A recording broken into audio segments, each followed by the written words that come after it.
थोड़ी देर ਦੇ ਵਿੱਚ ਪ੍ਰਧਾਨ ਮੰਤਰੀ ਮੋਦੀ ਕਰਨਗੇ ਮਨ ਕੀ ਬਾਤ। ਕੋਰੋਨਾ ਤੇ ਵੈਕਸੀਨੇਸ਼ਨ ਬਾਰੇ ਕਰ ਸਕਦੇ ਨੇ ਚਰਚਾ।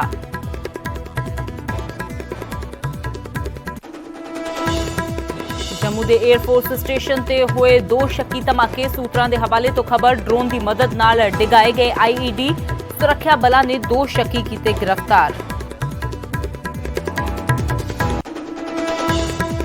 ਕੱਲ ਚੰਡੀਗੜ੍ਹ 'ਚ ਕਿਸਾਨਾਂ ਦੇ ਪ੍ਰਦਰਸ਼ਨ 'ਚ ਸ਼ਾਮਿਲ ਹੋਏ ਲੱਖਾ ਸਿਧਾਣਾ ਤੇ ਕੇਸ ਦਰਜ। ਭੀੜ ਨੂੰ ਉਕਸਾਉਣ ਦੀਆਂ ਧਾਰਾਵਾਂ ਹੇਠ ਚੰਡੀਗੜ੍ਹ ਪੁਲਿਸ ਨੇ ਦਰਜ ਕੀਤੀ ਐਫਆਈਆਰ। ਕਈ ਹੋਰ ਅਣਪਛਾਤਿਆਂ ਖਿਲਾਫ ਵੀ ਮਾਮਲਾ ਦਰਜ।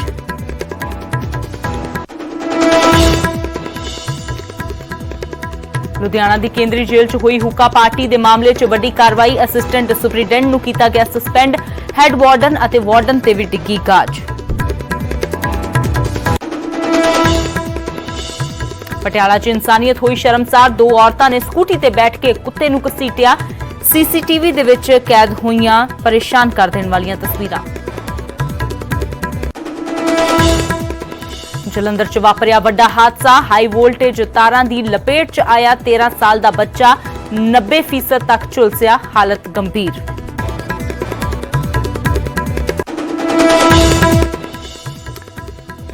ਸਮਾਣਾ 'ਚ ਰਜਵਾਹਾ ਟੁੱਟਣ ਨਾਲ ਕਿਸਾਨਾਂ ਦੇ ਸਿਰ ਆਈ ਆਫਤ। ਪਾਣੀ 'ਚ ਡੁੱਬੀ ਸੈਂਕੜੇ ਏਕੜ ਝੋਨੇ ਦੀ ਫਸਲ। ਤੀਜੀ ਵਾਰ ਰਜਵਾਹੇ 'ਚ ਪਿਆ ਪਾੜ। ਅਤੇ ਤੇਲ ਦੀਆਂ ਕੀਮਤਾਂ 'ਚ ਅੱਜ ਫਿਰ ਹੋਇਆ ਵਾਧਾ। ਪੈਟਰੋਲ 35 ਪੈਸੇ ਤਾਂ ਡੀਜ਼ਲ 25 ਪੈਸੇ ਹੋਇਆ ਮਹਿੰਗਾ। ਪੰਜਾਬ 'ਚ ਪੈਟਰੋਲ ਦੇ ਰੇਟ 100 ਰੁਪਏ ਦੇ ਪਾਰ। ਲਗਾਤਾਰ ਵਧ ਰਹੀਆਂ ਕੀਮਤਾਂ ਨੇ ਲੋਕ ਕੀਤੇ ਬੇਹਾਲ।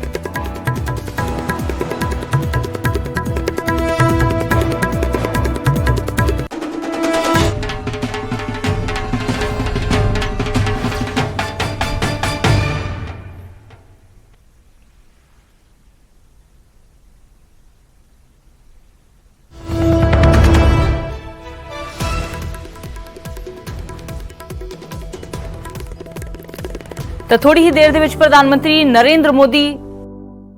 मेरे प्यारे देशवासियों, नमस्कार। अक्सर मन की बात में आपके प्रश्नों की बौछार रहती है। इस बार मैंने सोचा कि कुछ अलग किया जाए। मैं आपसे प्रश्न करूं तो ध्यान से सुनिए मेरे सवाल। ओलंपिक में इंडिविजुअल गोल्ड जीतने वाला पहला भारतीय कौन था? ओलंपिक के कौन से खेल में भारत ने अब तक सबसे ज्यादा मेडल जीते हैं? ओलंपिक में किस खिलाड़ी ने सबसे ज्यादा पदक जीते हैं? साथियों, आप मुझे जवाब भेजे न भेजे, पर माय गॉव में ओलंपिक्स पर जो क्विज है उसमें प्रश्नों के उत्तर देंगे तो कई सारे इनाम जीतेंगे। ऐसे बहुत सारे प्रश्न माय गॉव के रोड टू टोक्यो क्विज में है। आप रोड टू टोक्यो क्विज में भाग लें। भारत ने पहले कैसा परफॉर्म किया है, हमारी टोक्यो ओलंपिक्स के लिए अब क्या तैयारी है, ये सब खुद जाने और दूसरों को भी बताएं। मैं आप सबसे आग्रह करना चाहता हूं कि आप इस क्विज कंपटीशन में जरूर हिस्सा लीजिए। साथियों, जब बात टोक्यो ओलंपिक्स की हो रही हो तो भला मिल्खा सिंह जी जैसे लीजेंडरी एथलीट को कौन भूल सकता है। कुछ दिन पहले ही कोरोना ने उन्हें हमसे छीन लिया। जब वे अस्पताल में थे तो मुझे उनसे बात करने का अवसर मिला था। बात करते हुए मैंने उनसे आग्रह किया था। मैंने कहा था कि आपने तो 1964 में टोक्यो ओलंपिक्स में भारत का प्रतिनिधित्व किया था, इसलिए इस बार जब हमारे खिलाड़ी ओलंपिक्स के लिए टोक्यो जा रहे हैं तो आपको हमारे एथलीट्स का मनोबल बढ़ाना है, उन्हें अपने संदेश से प्रेरित करना है। वो खेल को लेकर इतना समर्पित और भावुक थे कि बीमारी में भी उन्होंने तुरंत ही इसके लिए हामी भर दी। लेकिन दुर्भाग्य से नियति को कुछ और मंजूर था। मुझे आज भी याद है 2014 में वो सूरत आए थे। हम लोगों ने एक नाइट मैराथन का उद्घाटन किया था। उस समय उनसे जो गपशप हुई, खेलों के बारे में जो बात हुई, उससे मुझे भी बहुत प्रेरणा मिली थी। हम सब जानते हैं कि मिल्खा सिंह जी का पूरा परिवार स्पोर्ट्स को समर्पित रहा है, भारत का गौरव बढ़ाता रहा है। साथियों, जब टैलेंट, डेडिकेशन, डिटर्मिनेशन और स्पोर्ट्समैन स्पिरिट एक साथ मिलते हैं, तब जाकर कोई चैंपियन बनता है। हमारे देश में तो अधिकांश खिलाड़ी छोटे छोटे शहरों, कस्बों, गांवों से निकल करके आते हैं। टोक्यो जा रहे ओलंपिक दल में भी कई ऐसे खिलाड़ी शामिल हैं जिनका जीवन बहुत प्रेरित करता है।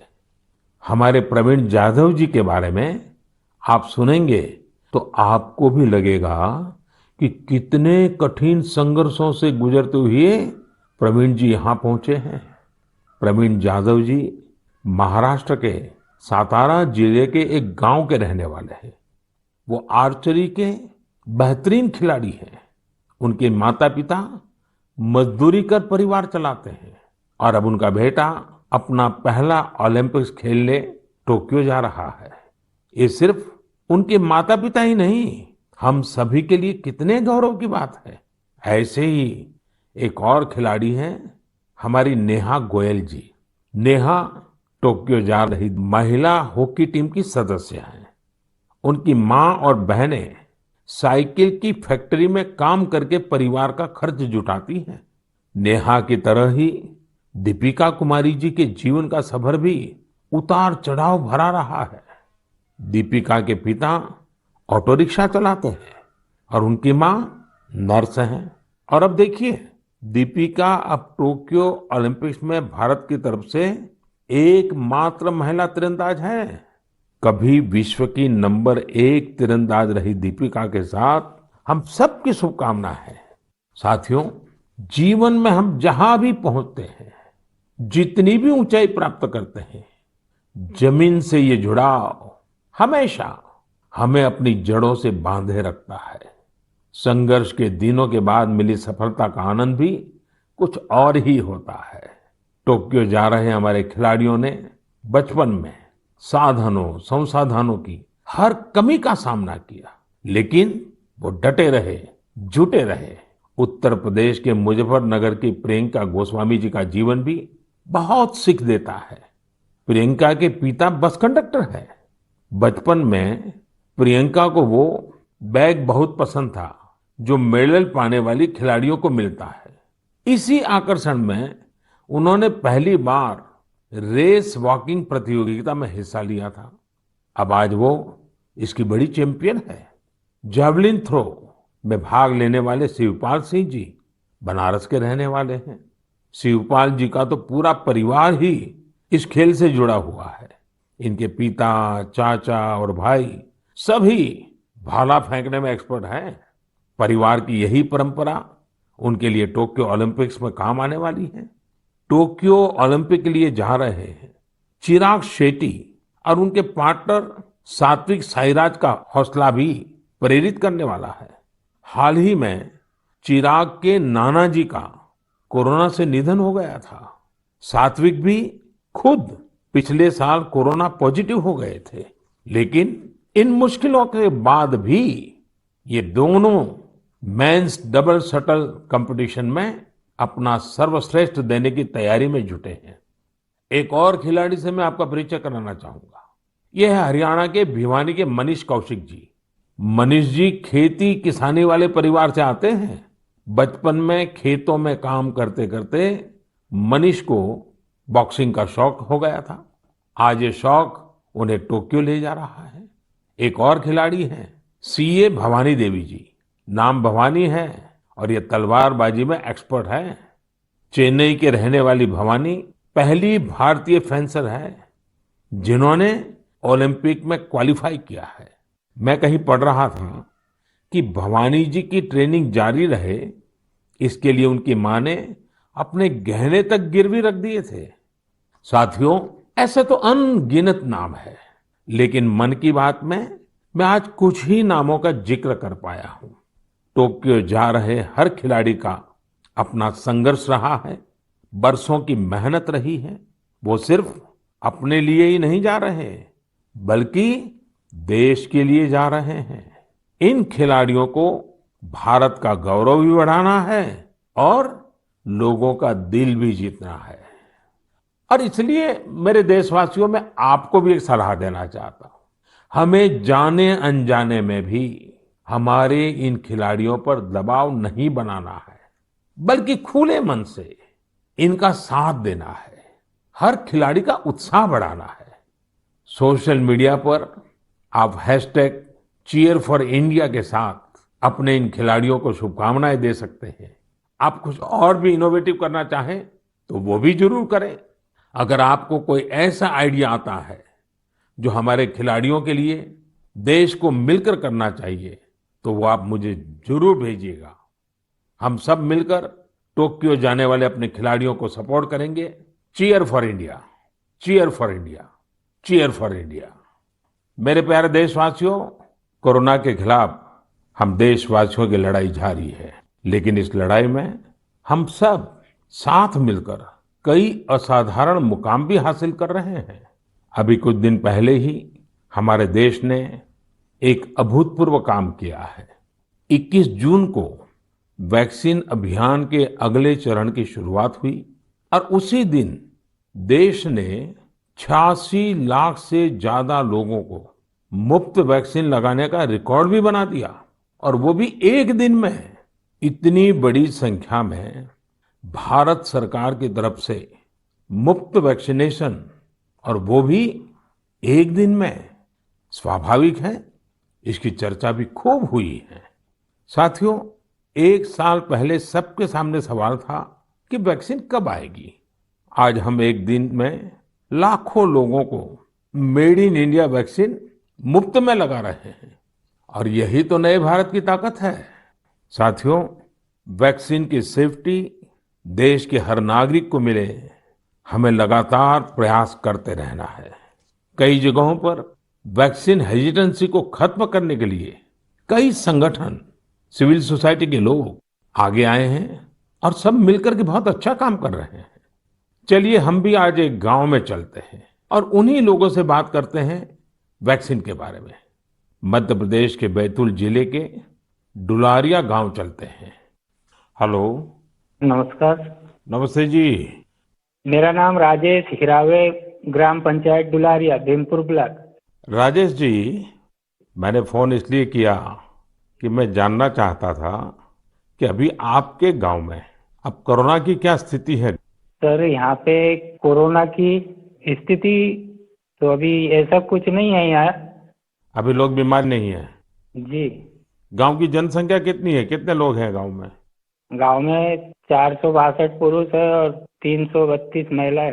अच्छा राजेश जी, आपने वैक्सीन ले ली क्या? नहीं सर, अभी नहीं लिया। अरे क्यों नहीं लिया? सर जी, यहाँ पे कुछ लोगों ने कुछ व्हाट्सएप पे ऐसा भ्रम डाल दिया गया कि उससे लोग भ्रमित हो गए सर जी। तो क्या आपके मन में भी डर है? जी, सब पूरे गांव में ऐसा भ्रम फैला दिया था सर। अरे रे रे, ये क्या बात की आपने। देखिए राजेश जी, मेरा आपको भी और मेरे सभी गांव के भाई बहनों को यही कहना है कि डर है तो निकाल दीजिए। जी, हमारे पूरे देश में 31 करोड़ से भी ज्यादा लोगों ने वैक्सीन का टीका लगवा लिया है। जी, आपको पता है ना, मैंने खुद ने भी दोनों डोज लगवा लिए हैं। जी सर। अरे मेरी माँ तो करीब करीब 100 साल की है, उन्होंने भी दोनों डोज लगवा लिए हैं। कभी कभी किसी को इससे बुखार वगैरह आता है, पर वो बहुत मामूली होता है, कुछ घंटों के लिए ही होता है। देखिए, वैक्सीन नहीं लेना बहुत खतरनाक हो सकता है। जी, इससे आप खुद को तो खतरे में डालते ही हैं, साथ ही में परिवार और गांव को भी खतरे में डाल सकते हैं। जी, और राजेश, इसलिए जितना जल्दी हो सके वैक्सीन लगवा लीजिए और गांव में सबको बताइए कि भारत सरकार की तरफ से मुफ्त वैक्सीन दी जा रही है और 18 वर्ष से ऊपर के सभी लोगों के लिए ये मुफ्त वैक्सीनेशन है। जी, जी। तो ये आप भी गांव में लोगों को बताइए, और गांव में ये डर का तो माहौल का कोई कारण ही नहीं है। कारण यही सर, कुछ लोगों ने ऐसी गलत अफवाह फैला दी जिससे लोग बहुत ही भयभीत हो गए। उसका उदाहरण देते, जैसा उस वैक्सीन को लगाने से बुखार आना, बुखार से और बीमारी फैल जाना, मतलब आदमी की मौत हो जाना, यहाँ तक के वो अफवाह फैलाए। हो देखिए, आज तो इतने रेडियो, इतने टीवी, इतनी सारी खबरें मिलती हैं और इसलिए लोगों को समझाना बहुत सरल हो जाता है। और देखिए, मैं आपको बताऊं, भारत के अनेक गांव ऐसे हैं जहां सभी लोग वैक्सीन लगवा चुके हैं, यानी गांव के 100% लोग। जैसे मैं आपको एक उदाहरण देता हूं। जी। कश्मीर में बांदीपुरा जिला है। इस बांदीपुरा जिले में एक व्यवन गांव के लोगों ने मिलकर 100%, 100% वैक्सीन का लक्ष्य बनाया और उसे पूरा भी कर दिया। आज कश्मीर के इस गांव के 18 साल से ऊपर के सभी लोग टीका लगवा चुके हैं। नागालैंड के भी 3 गांवों के बारे में मुझे पता चला कि वहां भी सभी लोगों ने 100%, 100% टीका लगवा लिया है। जी। जी। राजेश जी, आपको भी अपने गांव, अपने आसपास के गांव में ये बात पहुंचानी चाहिए। और आप भी जैसे कहते हैं, ये भ्रम है, बस ये भ्रम ही है। जी। जी। तो भ्रम का जवाब यही है कि आपको खुद को टीका लिखा करके समझाना पड़ेगा सबको। करेंगे ना आप? जी सर। पक्का करेंगे? जी सर। जी सर, आपसे बात करने से मुझे ऐसा लगा कि मैं खुद भी टीका लगाऊंगा और लोगों को इसके बारे में आगे बढ़ाऊंगा। अच्छा, गांव में और भी कोई है जिनसे मैं बात कर सकता हूँ? जी है सर। कौन बात करेगा? हेलो सर, नमस्कार। नमस्ते जी, कौन बोल रहे हैं? मेरा नाम है किशोरीलाल धुर्वे। तो किशोरीलाल जी, अभी राजेश जी से बात हो रही थी जी सर। और वो तो बड़े दुखी होकर के भी बता रहे थे कि वैक्सीन को लेकर लोग अलग अलग बातें करते हैं। जी। आपने भी ऐसा सुना है क्या? हाँ, सुना तो हूँ सर वैसा। क्या सुना है? क्योंकि ये है सर, ये पास में महाराष्ट्र है, तो उधर से कुछ रिश्तेदारी से जुड़े लोग मतलब कुछ अफवाह फैलाते कि वैक्सीन लेने से लोग सब मर रहे हैं, कोई बीमार हो रहा है। इस तरह लोगों के पास ज्यादा भ्रम है सर, इसलिए नहीं ले रहे। नहीं, कहते क्या है, अब कोरोना चला गया ऐसा कहते हैं? जी। कोरोना से कुछ नहीं होता ऐसा कहते हैं? नहीं, कोरोना चला गया नहीं बोलते सर, कोरोना तो है बोलते, लेकिन वैक्सीन जो लेते हैं उससे मतलब बीमारी हो रहा है और मर रहे, ये स्थिति बताते सर वो।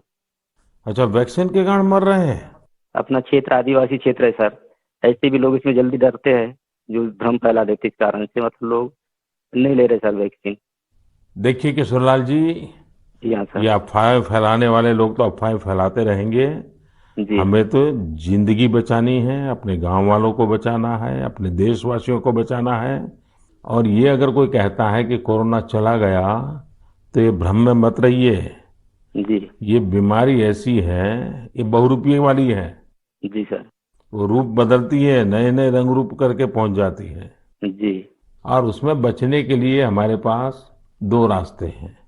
एक तो कोरोना के लिए जो प्रोटोकॉल बना है, मास्क पहनना, साबुन से बार बार हाथ धोना, दूरी बनाए रखना। और दूसरा रास्ता है, इसके साथ साथ वैक्सीन का टीका लगवाना, वो भी एक अच्छा सुरक्षा कवच है, तो उसकी चिंता करिए। जी। अच्छा किशोरलाल जी, ये बताइए, जी सर। जब लोग आपसे बातें करते तो आप कैसे समझाते हैं लोगों को? आप समझाने का काम करते हैं कि आप भी अफवाह में आ जाते हैं? समझाए क्या, वो लोग ज्यादा हो जाते सर, तो हम भी भयभीत में आ जाते ना सर। देखिए किशोरलाल जी, मेरी आपसे बात हुई है, आज आप मेरे साथी हैं। जी सर। आपको डरना नहीं है और लोगों के डर को भी निकालना है। निकालोगे?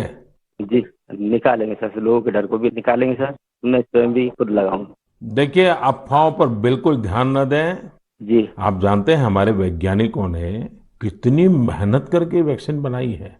जी सर। साल भर रात दिन इतने बड़े बड़े वैज्ञानिकों ने काम किया है।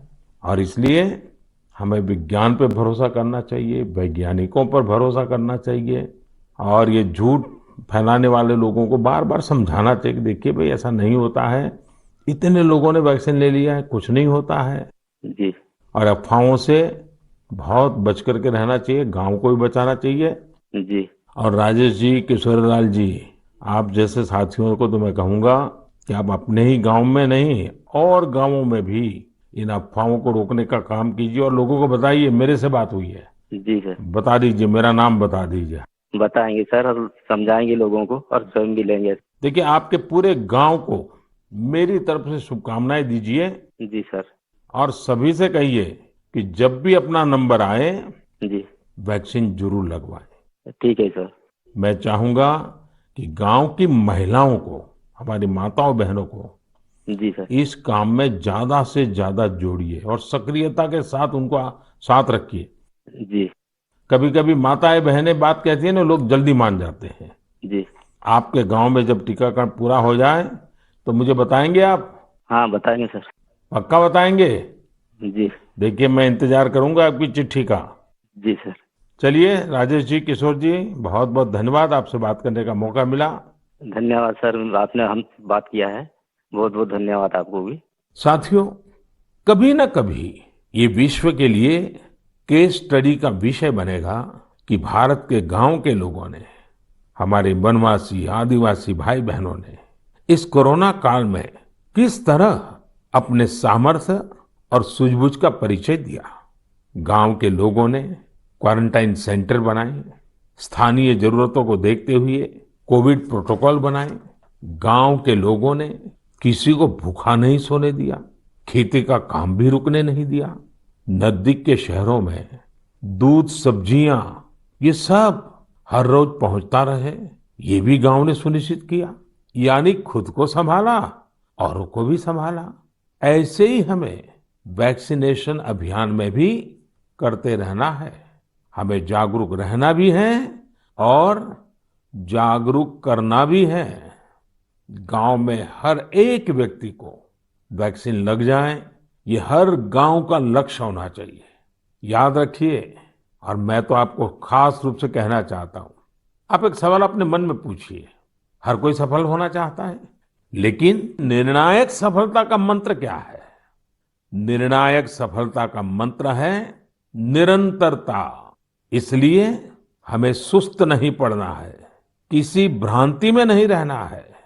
हमें सतत प्रयास करते रहना है, कोरोना पर जीत हासिल करनी है। मेरे प्यारे देशवासियों, हमारे देश में अब मानसून का सीजन भी आ गया है। बादल जब बरसते हैं तो केवल हमारे लिए ही नहीं बरसते, बल्कि बादल आने वाली पीढ़ियों के लिए भी बरसते हैं।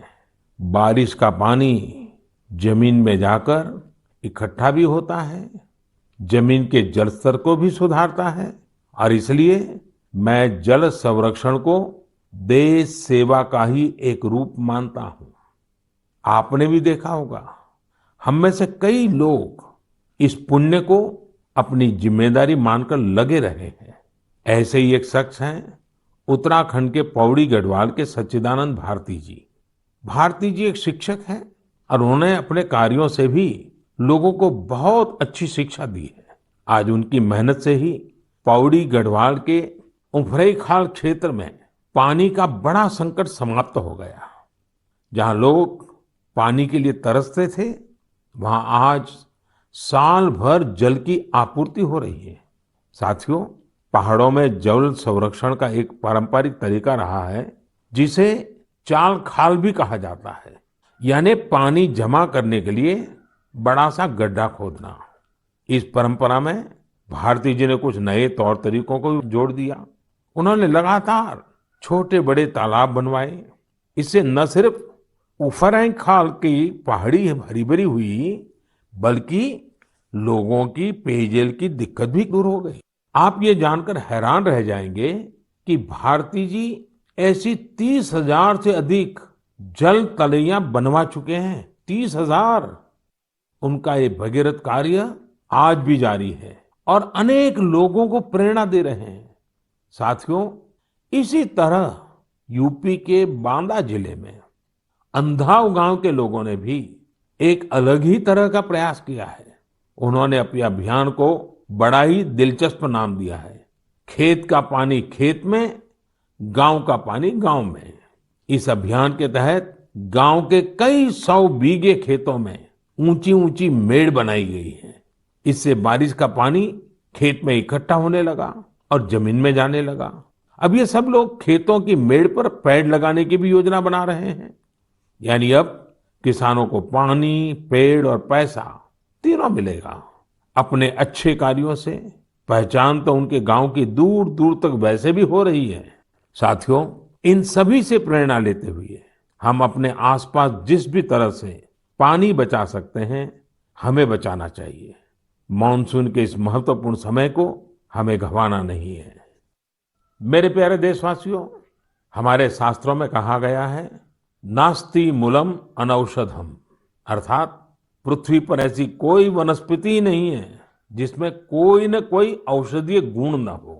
हमारे आसपास ऐसे कितने ही पेड़ पौधे होते हैं जिनमें अद्भुत गुण होते हैं, लेकिन कई बार हमें उनके बारे में पता ही नहीं होता। मुझे नैनीताल से एक साथी भाई परितोष ने इस विषय पर एक पत्र भेजा है। उन्होंने लिखा है कि उन्हें गिलोय और दूसरी कई वनस्पतियों के इतने चमत्कारी मेडिकल गुणों के बारे में कोरोना आने के बाद ही पता चला। परितोष ने मुझे आग्रह भी किया है कि मैं मन की बात के सभी श्रोताओं से कहूं कि आप अपने आसपास की वनस्पतियों के बारे में जानिए और दूसरों को भी बताइए। वास्तव में ये तो हमारी सदियों पुरानी विरासत है जिसे हमें ही संजोना है। इसी दिशा में मध्य प्रदेश के सतना के एक साथी हैं श्रीमान रामलोटन कुशवाहा जी। उन्होंने बहुत ही सराहनीय काम किया है। रामलोटन जी ने अपने खेत में एक देशी म्यूजियम बनाया है। इस म्यूजियम में उन्होंने सैकड़ों औषधीय पौधों और बीजों का संग्रह किया है। इन्हें वो दूर सुदूर क्षेत्रों से यहाँ लेकर आए हैं। इसके अलावा वो हर साल कई तरह की भारतीय सब्जियां भी उगाते हैं। रामलोटन जी की इस बगिया, इस देशी म्यूजियम को लोग देखने भी आते हैं और उससे बहुत कुछ सीखते भी हैं। वाकई एक बहुत अच्छा प्रयोग है जिसे देश के अलग अलग क्षेत्रों में दोहराया जा सकता है। मैं चाहूंगा आप में से जो लोग इस तरह का प्रयास कर सकते हैं वो जरूर करें। इससे आपकी आय के नए साधन भी खुल सकते हैं। एक लाभ ये भी होगा कि स्थानीय वनस्पतियों के माध्यम से आपके क्षेत्र की पहचान भी बढ़ेगी। मेरे प्यारे देशवासियों, अब से कुछ दिनों बाद 1 जुलाई को हम नेशनल डॉक्टर्स डे मनाएंगे।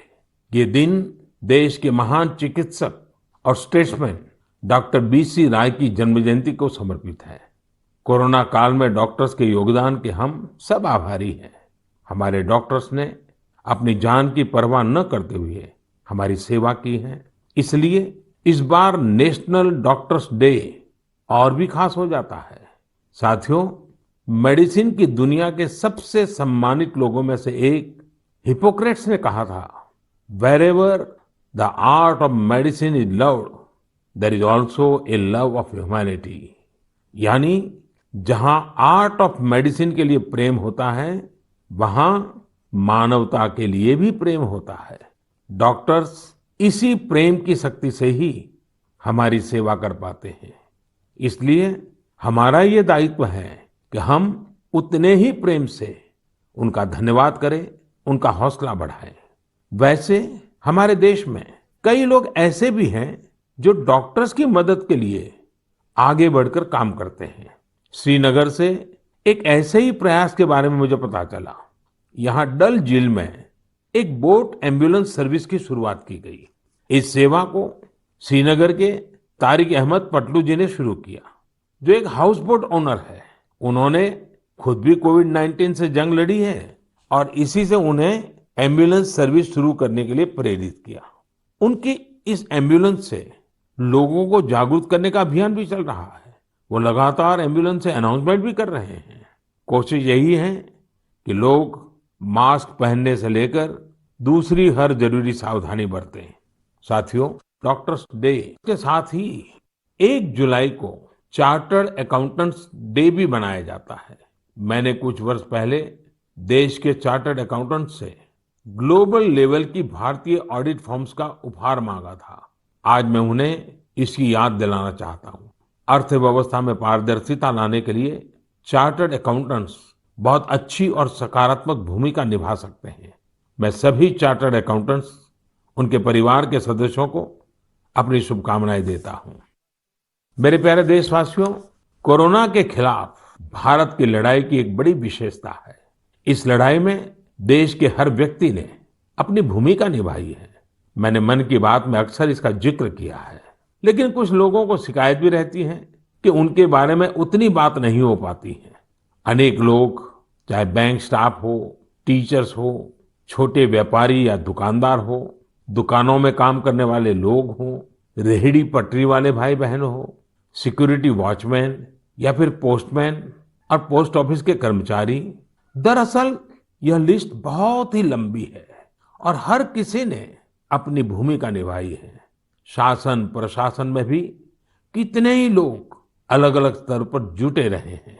साथियों, आपने संभवतः भारत सरकार में सचिव रहे गुरुप्रसाद महापात्र जी का नाम सुना होगा। मैं आज मन की बात में उनका जिक्र भी करना चाहता हूँ। गुरुप्रसाद जी को कोरोना हो गया था। वो अस्पताल में भर्ती थे और अपना कर्तव्य भी निभा रहे थे। देश में ऑक्सीजन का उत्पादन बढ़े, दूर सुदूर इलाकों तक ऑक्सीजन पहुंचे, इसके लिए उन्होंने दिन रात काम किया। एक तरफ कोर्ट कचहरी का चक्कर, मीडिया का प्रेशर, एक साथ कई मोर्चों पर वो लड़ते रहे। बीमारी के दौरान उन्होंने काम करना बंद नहीं किया। मना करने के बाद भी वो जीत करके ऑक्सीजन पर होने वाली वीडियो कॉन्फ्रेंस में भी शामिल हो जाते थे। देशवासियों की इतनी चिंता थी उन्हें, वो अस्पताल के बेड पर खुद की परवाह किए बिना देश के लोगों तक ऑक्सीजन पहुंचाने के लिए इंतजाम में जुटे रहे। हम सबके लिए दुखद है कि इस कर्मयोगी को भी देश ने खो दिया है। कोरोना ने उन्हें हमसे छीन लिया है। ऐसे अनगिनत लोग हैं जिनकी चर्चा कभी हो नहीं पाई। ऐसे हर व्यक्ति को हमारी श्रद्धांजलि यही होगी कि हम कोविड प्रोटोकॉल का पूरी तरह पालन करें, वैक्सीन जरूर लगवाएं। मेरे प्यारे देशवासियों, मन की बात की सबसे अच्छी बात यह है कि इसमें मुझसे ज्यादा आप सबका योगदान रहता है। अभी मैंने माय गॉव में एक पोस्ट देखी जो चेन्नई के थिरु आर गुरुप्रसाद जी की है। उन्होंने जो लिखा है वो जानकर आपको भी अच्छा लगेगा। उन्होंने लिखा है कि वो मन की बात प्रोग्राम के रेगुलर लिसनर है। गुरुप्रसाद जी की पोस्ट से अब मैं कुछ पंक्तियां कोट कर रहा हूं। उन्होंने लिखा है, जब भी आप तमिलनाडु के बारे में बात करते हैं तो मेरा इंटरेस्ट और भी बढ़ जाता है। आपने तमिल भाषा और तमिल संस्कृति की महानता, तमिल त्योहारों और तमिलनाडु के प्रमुख स्थानों की चर्चा की है। गुरुप्रसाद जी आगे लिखते हैं कि मन की बात में मैंने तमिलनाडु के लोगों की उपलब्धियों के बारे में भी कई बार बताया है। थिरुकुरल के प्रति आपके प्यार और थिरुवल्लुवर जी के प्रति आपके आदर का तो कहना ही क्या। इसलिए मैंने मन की बात में आपने जो कुछ भी तमिलनाडु के बारे में बोला है उन सबको संकलित कर एक ई बुक तैयार की है। क्या आप इस ई बुक को लेकर कुछ बोलेंगे और इसे नमो ऐप पर भी रिलीज करेंगे? धन्यवाद। ये मैं गुरुप्रसाद जी का पत्र आपके सामने पढ़ रहा था। गुरुप्रसाद जी, आपकी ये पोस्ट पढ़कर बहुत आनंद आया। अब आप अपनी ई बुक में एक और पेज जोड़ दीजिए। नान तमिल कला चाराक्तिन पेरिये अभिमानी, नान उलगतलय पलमयान तमिल मोलियन पेरिये अभिमानी। उच्चारण का दोष अवश्य होगा, लेकिन मेरा प्रयास और मेरा प्रेम कभी भी कम नहीं होगा। जो तमिल भाषी नहीं है उन्हें मैं बताना चाहता हूँ, गुरुप्रसाद जी को मैंने कहा है, मैं तमिल संस्कृति का बहुत बड़ा प्रशंसक हूँ। मैं दुनिया की सबसे पुरानी भाषा तमिल का बड़ा प्रशंसक हूँ। साथियों, हर हिंदुस्तानी को विश्व की सबसे पुरातन भाषा हमारे देश की है, इसका गुणगान करना ही चाहिए, उस पर गर्व महसूस करना चाहिए। मैं भी तमिल को लेकर बहुत गर्व करता हूँ। गुरुप्रसाद जी, आपका ये प्रयास मेरे लिए एक नई दृष्टि देने वाला है, क्योंकि मैं मन की बात करता हूँ तो सहज सरल तरीके से अपनी बात रखता हूँ। मुझे नहीं मालूम था कि इसका ये भी एक एलिमेंट था। आपने जब पुरानी सारी बातों को इकट्ठा किया तो मैंने भी उसे एक बार नहीं बल्कि 2 बार पढ़ा। गुरुप्रसाद जी, आपकी इस बुक को मैं नमो ऐप पर जरूर अपलोड करवाऊंगा। भविष्य के प्रयासों के लिए आपको बहुत बहुत शुभकामनाएं। मेरे प्यारे देशवासियों, आज हमने कोरोना की कठिनाइयों और सावधानियों पर बात की। देश और देशवासियों की कई उपलब्धियों पर भी चर्चा की। अब एक और बड़ा अवसर भी हमारे सामने है। 15 अगस्त भी आने वाला है। आजादी के 75 वर्ष का अमृत महोत्सव हमारे लिए बहुत बड़ी प्रेरणा है। हम देश के लिए जीना सीखें। आजादी की जंग देश के लिए मरने वालों की कथा है। आजादी के बाद के इस समय को हमें देश के लिए जीने वालों की कथा बनाना है। हमारा मंत्र होना चाहिए इंडिया फर्स्ट। हमारे हर फैसले, हर निर्णय का आधार होना चाहिए इंडिया फर्स्ट। साथियों, अमृत महोत्सव में देश ने कई सामूहिक लक्ष्य भी तय किए हैं। जैसे हमें अपने स्वाधीनता सेनानियों को याद करते हुए उनसे जुड़े इतिहास को पुनर्जीवित करना है। आपको याद होगा कि मन की बात में मैंने युवाओं से स्वाधीनता संग्राम पर इतिहास लेखन करके शोध करने इसकी अपील की थी। मकसद ये था कि युवा प्रतिभाएं आगे आए, युवा सोच, युवा विचार सामने आए, युवा कलम नई ऊर्जा के साथ लेखन करे। मुझे ये देखकर बहुत अच्छा लगा कि बहुत ही कम समय में 2500 से ज्यादा युवा इस काम को करने के लिए आगे आए हैं। साथियों, दिलचस्प बात यह है 19वीं 20वीं शताब्दी के जंग की बात तो आमतौर पर होती रहती है, लेकिन खुशी इस बात की है कि 21वीं सदी में जो युवा पैदा हुए हैं, 21वीं सदी में जिनका जन्म हुआ है, ऐसे मेरे नौजवान साथियों ने 19वीं और 20वीं शताब्दी की आजादी की जंग को लोगों के सामने रखने का मोर्चा संभाला है। इन सभी लोगों ने माईगॉव पर इसका पूरा ब्यौरा भेजा है। ये लोग हिंदी, इंग्लिश, तमिल, कन्नड़ा, बांग्ला, तेलुगु, मराठी, मलयालम, गुजराती ऐसी देश की अलग अलग भाषाओं में स्वाधीनता संग्राम पर लिखेंगे। कोई स्वाधीनता संग्राम से जुड़े रहे अपने आसपास के स्थानों की जानकारी जुटा रहा है, तो कोई आदिवासी स्वाधीनता सेनानियों पर किताब लिख रहा है। एक अच्छी शुरुआत है। मेरा आप सभी से अनुरोध है कि अमृत महोत्सव से जैसे भी जुड़ सकते हैं जरूर जुड़े। ये हमारा सौभाग्य है कि हम आजादी के 75 वर्ष के पर्व का साक्षी बन रहे हैं। इसलिए अगली बार जब हम मन की बात में मिलेंगे तो अमृत महोत्सव की और तैयारियों पर भी बात करेंगे। आप सब स्वस्थ रहिए, कोरोना से जुड़े नियमों का पालन करते हुए आगे बढ़िए। अपने नए नए प्रयासों से देश को ऐसे ही गति देते रहिए। इन्हीं शुभकामनाओं के साथ बहुत बहुत धन्यवाद।